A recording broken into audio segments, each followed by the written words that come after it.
এটা প্রশ্ন দিয়েছে, আসসালামু আলাইকুম, বিশেষ কথা, কোনো ব্যক্তি নামাজ পড়ে না এবং রোজা রাখে কিনা জানা নাই। কোনো ব্যক্তি নামাজ পড়ে না, রোজা রাখে কিনা তা জানা নাই। আচ্ছা, কিন্তু ওই ব্যক্তির জানাজা হবে কি?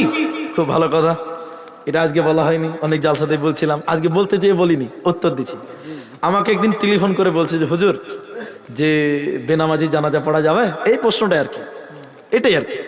তা আমি বললাম যে আমি তো ফতোয়া দিতে পারি না, আমি জালসা করতে পারি, আমি বক্তা ভালো কিন্তু আলেম ভালো নয়, আমি আগেও বলছি আমার ফতোয়া মেনে চলতে হবে না আপনাকে, তবে যদি মনে হয় যে হাদিস কোরআনের সঙ্গে মিল আছে তাহলে মানব, এটা কথা আগেই বলে নিচ্ছি। তো আমি বললাম যে আমি সরাসরি কে ব্যাপারে হাদিস দিতে পারবো না, তবে আমি আপনাকে উত্তর অন্যভাবে দিতে পারবো। কেমন?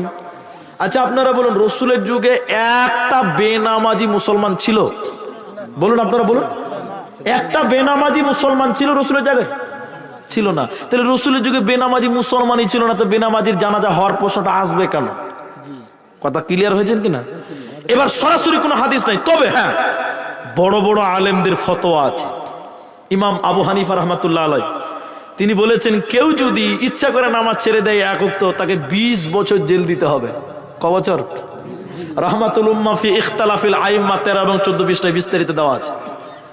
ইমাম আহমদ ইবনে হাম্বল বলেছেন, কেউ যদি ইচ্ছা করে এক ওয়াক্ত নামাজ অস্বীকার করে, অমুসলিম হওয়ার কারণে, কাফের হওয়ার কারণে, মুরতাদ হওয়ার কারণে তাকে হত্যা করতে হবে এবং তাকে মুসলমানদের কবরস্থানে দাফন করা যাবে না।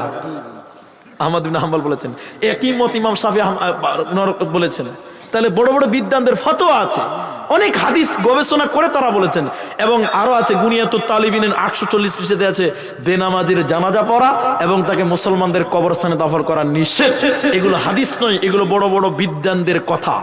এগুলো কি হাদিস নয়, হাদিস কোরআন রিসার্চ করে বুঝা দিয়েছে যে নামাজ পড়া যাবে না, তাই তারা ফতোয়া দিয়েছে। এটা আমার কথা মনে করবেন না। এবার আমার ব্যক্তিগত কথা বলি, ব্যক্তিগত, যে লোকটা নামাজ পড়ে না, কুকুর শিয়ালে খাবে?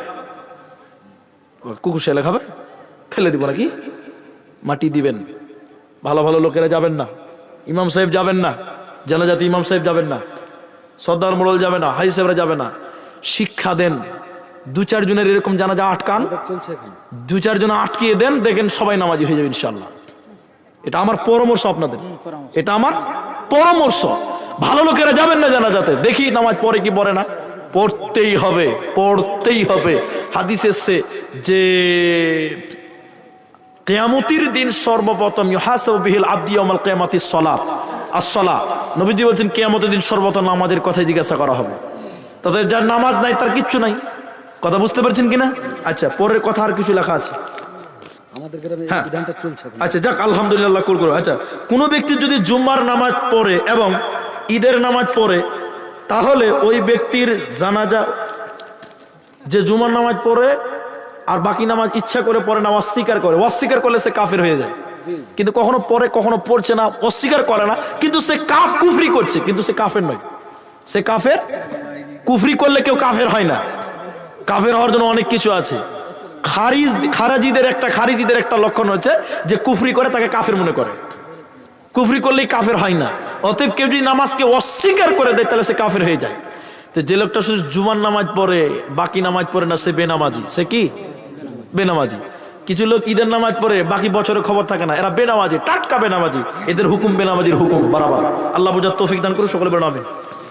আমি আজকে বলছি, আমাকে কোনোদিন কাগজ দিবেন না, আল্লাহ আপনাদের মাফ করুক। আল্লাহ আমার যদি ভুল হয়, আল্লাহ তুমি আমাকে মাফ করো। টাকা নিলেন ভাই?